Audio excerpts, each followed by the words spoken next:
Je suis idéaliste. J'aime savoir que les causes pour lesquelles je travaille contribuent à faire avancer les choses. Je viens de travailler sur un sujet brûlant, la Syrie. J'ai traduit une résolution du Conseil de sécurité qui a été citée, qui a été reprise dans les journaux du monde entier. En général, le grand public connaît les résultats des grandes conférences mondiales comme Rio, la COP21 ou Sendai à travers les médias. Dans les faits, ces conférences sont préparées avec de nombreux documents que nous traduisons en amont. C'est toujours très excitant de pouvoir y participer en avant-première. Vous connaissez les Tokelau, les Tuvalu, les Kiribati? Rassurez-vous.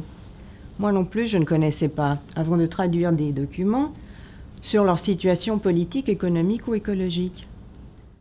C'est toujours un motif de fierté de se voir confier la traduction d'un discours du secrétaire général, surtout quand on sait qu'il met un point d'honneur à systématiquement prononcer au moins quelques phrases en français. Après son recrutement, le traducteur est formé pendant 2 ans, en général dans le service de New York. Le niveau d'excellence exigé des traducteurs est tel qu'ils acquièrent très vite des compétences qui sont reconnues et recherchées par toutes les autres organisations internationales. Cela les rend extrêmement compétitifs sur le marché de l'emploi. Il y a aussi maintes opportunités de formation parallèle. Moi, je suis des cours d'arabe. Et moi, de chinois. Moi aussi, j'ai fait une formation de 3 jours sur la communication multiculturelle. C'était formidable. Il y a la formation aux nombreux outils informatiques qu'on utilise au quotidien. Le logiciel de traduction assisté par ordinateur, la base terminologique, la base de données des documents de l'ONU, divers moteurs de recherche. Bref, même pour traduire, il faut maîtriser les outils informatiques. Avec ce travail, pas de routine. L'exigence de qualité, de précision et de rapidité nous pousse à nous dépasser sans cesse. Fanny, t'as fini ta trad? Je vous laisse. Certains d'entre nous se sont spécialisés dans les textes juridiques, d'autres dans les textes budgétaires. D'autres encore se chargent de superviser les résolutions de chacune des grandes commissions de l'ONU. Quant à moi, j'ai participé à un grand projet informatique.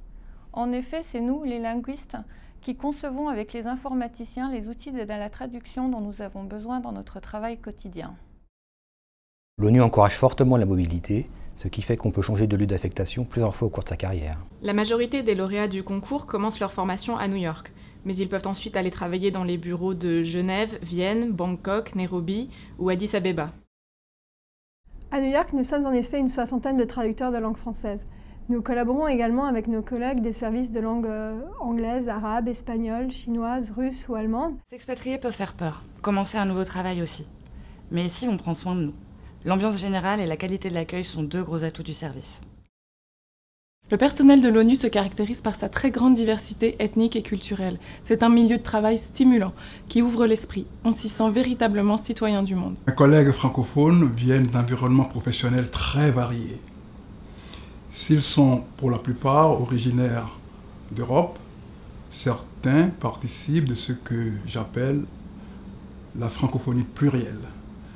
Ils viennent du Canada, du Vietnam ou, comme moi, de pays francophones d'Afrique.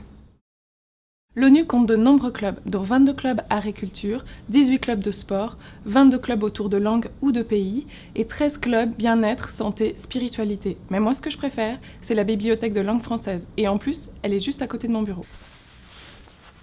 Mon préféré, c'est le club de ski.